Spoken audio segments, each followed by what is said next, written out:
So now that we've made the connection with SMACS, what I'd like to do is introduce some terminology from the SMACS system that describes things that we're already doing here. So even though we've been focusing on styling our headings, we've realized that we need containers for these headings in order to create a context for them. Ultimately, as we code, these containers will include a lot more HTML. So for example, if we look at this slide, if we jump over to Photoshop, our slide is right here, and it will include ultimately a title, some content, and a button. And all these, if we go back to our code, will be inside of this section here. So in SMACS, these containers are called modules, although in other similar systems, they're called components. Because you're on Build a Module, chances are you're trying to do something with Drupal, and the term module already has some meaning inside of Drupal.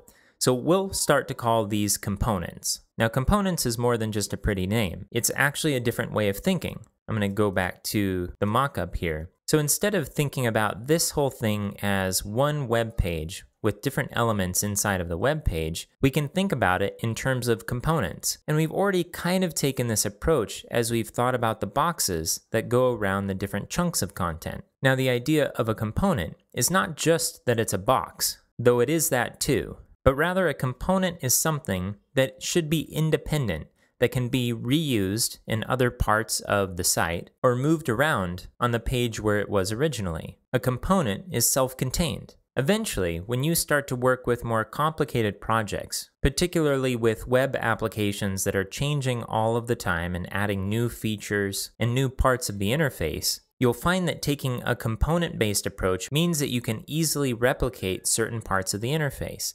So for example, down here we have these subsections under the qualities heading. Each one of these sections has this icon that's nicely colored. It's centered and offset towards the top. It's got a title and some text in it. Now this little bit is repeated several times with some minor variations. The icon changes, the color of the icon changes, the text changes, but the structure is the same. So chances are if we drew a box around this bit, that would be a good example of a component. Right now it's being reused on this page only, but once it's created, it can be used anywhere else on the site. The power of the component is that it stands alone, and it doesn't depend on any of the markup around it. What we've done so far with our code is we've managed to create this kind of isolation.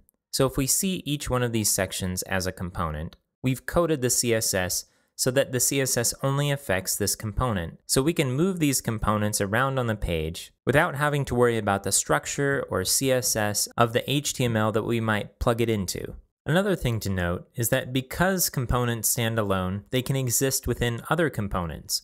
So if we look at our mockup and we look at these as components, these exist within the stacked hero component section. But the idea is that they can be in any other component or stand alone on the page, and also that the outside component stands alone and doesn't depend on any of the components inside of it. That is, we can trade this content out for any other content. In this sense, the term module makes a lot of sense because this is very modular. We can take things out and put things together in ways that we didn't anticipate at first, but as long as we build our components with the concept of standing alone in mind, we'll be able to freely mix and match the components.